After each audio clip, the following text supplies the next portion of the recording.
If you're a doer of everything, you're your own career blocker and you're losing trust of the team. Welcome to How to Get What You Want. This podcast is for driven women ready to claim their goals and navigate their careers with clarity and confidence. Join me as we explore real stories, tools, and strategies to help you steer your career exactly where you want to go. Let's get started on helping you get what you want. Welcome, my friend. I am so glad that you made the choice to be here today. We're going to talk about an important step that all leaders need to take action on, and it's delegating. And you might think, you know what? I delegate well. I really want to challenge you because in the wild, when I'm talking to some of my clients, just last week, I had one that had been telling me about all these contracts that were under risk, and she read at a VP level all of them. And I said, should you have been reading those? And she was like, oh, maybe not. So we go into auto mode sometimes with the whole delegating. And I want you to think about delegating to develop or to level up. Don't think about it just as something that you're taking off your plate. And when I was going through the research to look at why delegation is so important, I found so many things from Harvard talking about delegation is not just a leadership lever to unload tasks. It helps team members feel trusted. It allows the business to move faster because when there are too many people involved or you have to go back and forth and they don't feel empowered, it actually takes more time. And Gallup's research talked about how 33% more revenue was appreciated. And cultures that are good delegators had 70% more engagement. And things just happened faster because people feel like they can make decisions. And the thing about delegation is you have to make sure that you don't just delegate and then you check in all the time. If you're still involved, then that feels like a burden to other people. It doesn't mean you can't know what's going on, but I feel like sometimes what I see is that people will hand off something, but they don't give a lot of good parameters. They just say, you have this. And then what happens is the person that delegated it feels like they're not sure where it is. And so they'll check in too much, and that person will feel like they're being watched.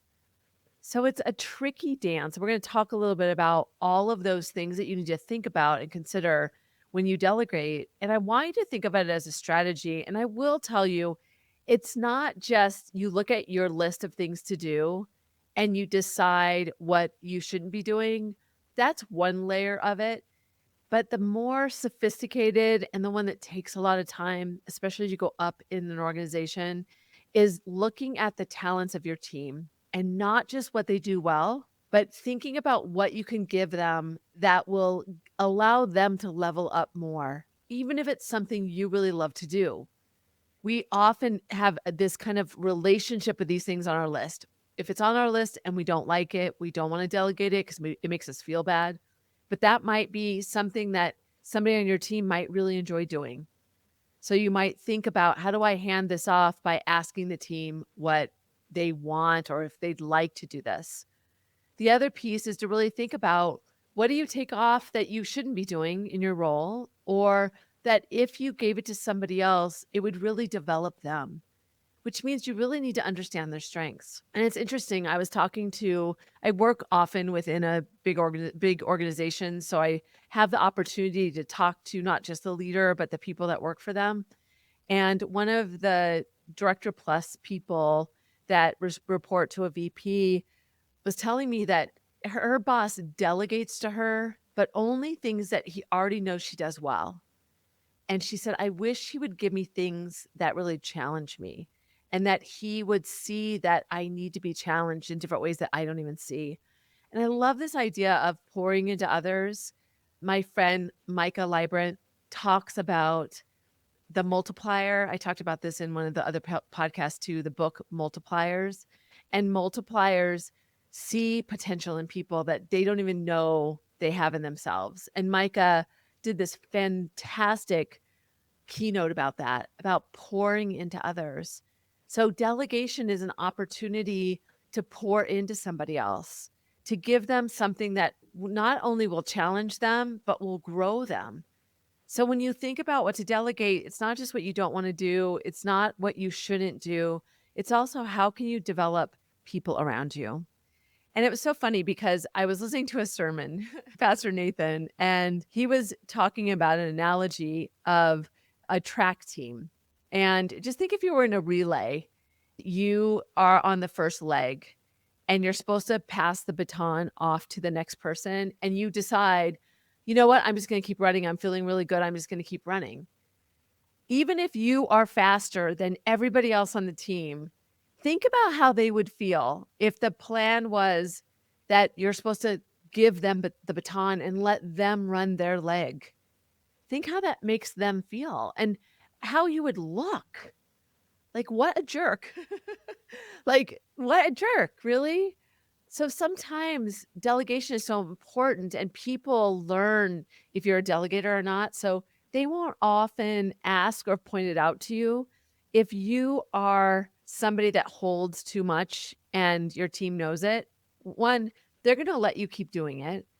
And two, if they know that you want to keep it and they if they ask for it, you're still going to kind of be micromanaging them all along the way. They don't want it. They don't want it. One of the things in the research why it takes so much time is because when there's bureaucracy, when you don't hand it off and let them make the choices and decisions all the way from A to Z, and you're involved along the way or you pick it back up, that is disruptive and it doesn't give them the ability to move through. Delegating is so important. And I looked back on some feedback. I was doing a blog on feedback and I thought, oh, you know what, Susie, you should read your 360 from 10 years ago and see what you can learn from this one person that worked for me that didn't respect me. And you can see it in through different eyes. So I read all this feedback on me and all the team that works for me that liked me said really nice things about me, but the one thing that I could see through is they were all saying that I would ask for their opinions, but at the end of the day, I'd still take my own. I wasn't empowering them and letting it go. I was still holding on the baton. I had this illusion that I was delegating. Like my client that didn't notice that she was reading all the contracts, we get into these habits of things that it's just easier, it's just faster. If I do this myself, then I know it'll be done right. I've heard leaders actually said that. So delegation, we tend to smooth over it like it's this easy thing that we'll just look at our list and we'll decide what is on our list that we should be doing and what should we delegate. But it's really a thoughtful process. And I want to challenge you to think about spending some time looking at each of your team members that work for you or your colleagues and deciding what could you give them and not looking at yourself and thinking, "Oh, I don't want to give this away," or this one it gives me a lot of good exposure. What can you give to somebody else to help them develop? And then what parameters are you going to give them around it? So when you hand off, Harvard talked about how it's really important that when you hand off, you define exactly what's important. You don't only just say, "Hey, I'm going to give you the ball." If this is the first time that they've ever taken something and delegated something of yours, ask them a little bit about what are their plans? What are the steps they're going to take? Decide on a date that it'll be complete. Discuss what the milestones will be and how they'll check back in with you, whether it's in a status update email that goes out. I have one senior client who has her team write the highlights of the week, and that's how she is able to see how some of the things that she delegates are getting momentum. Or give some parameters and say, if you run into a problem, come back to me and let's talk about it.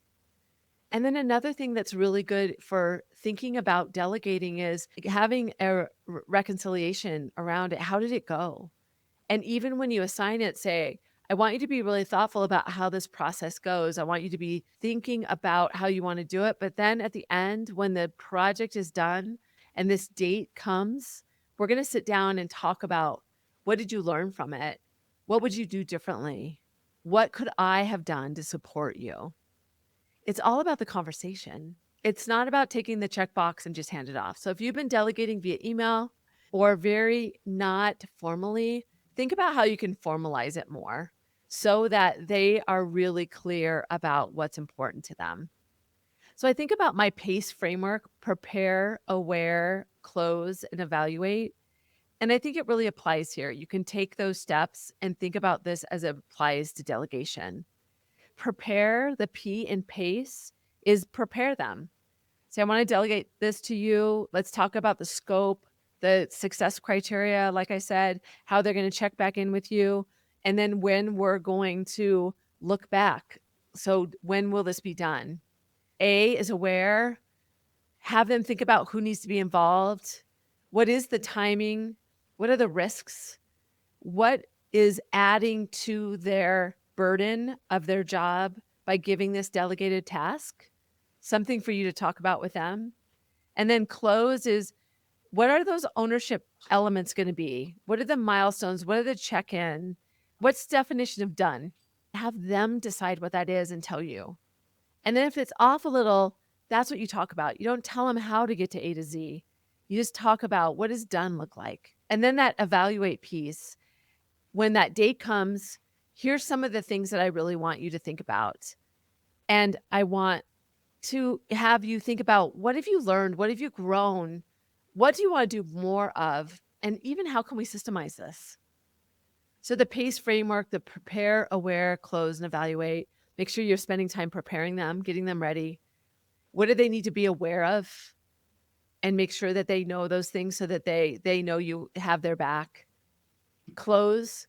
Who are the owners, the milestones, the check-ins? What does done look like? And then E is evaluate. How are you both going to together understand, or how can you ask that person to give you their reflections on it? And maybe they just send that to you. So you can use this framework to really think about, how do you want to delegate so that you're not just dumping things on people.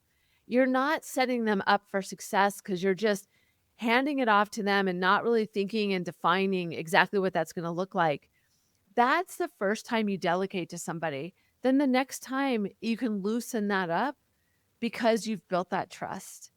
And even starting again, if you have somebody that you're frustrated with right now, that you've given something to, or they own something they've owned for a long time, revisit your expectations. Say you listen to this. I always tell people, just say your executive coach said, hey, listen, I really want to be a better delegator. So I want to put some framework around how you report back to me, the milestones, the highlights, the updates, because I feel like I'm not getting enough of that to know what you're up to and what successes you're having, so that I stay out of the way and I give you what you need. Don't forget that this is not just developing them, but it's building the trust of your relationship. It's really important that you trust them to get it done, but it's really key to make sure that those boundaries are set at the very beginning. So how can you delegate better? How can you think about this as a way to develop somebody else, pour into them so they can be better and they can level themselves up? And being hands off. How do you give it to them so that they really feel like you completely trust them? And it's hard because if it's something we've done for a long time, it's something that we really enjoy doing. If it's working with certain stakeholders that we have a great relationship with, they may need to build those. Don't assume they have all of those set, but that might be your ego getting in the way of not wanting to let it go. And you might be telling yourself, well, they're just not ready, or this is too big of an assignment for them, or we might not be saying it this openly, but I'm better at this than them. I do have people that say that. I had one leader that said to me, my team knows I'm smarter than them. So they know that it's my place to be in the middle of escalations. It's crazy. Think about how you need to delegate better. How can you refine what you're already doing well? How can you put in place some of these great best practices? Because you'll get better work, you'll build trust, and that leads to a culture of engagement, honesty, transparency, and they're building their influence by being able to own something outside of what they're doing today.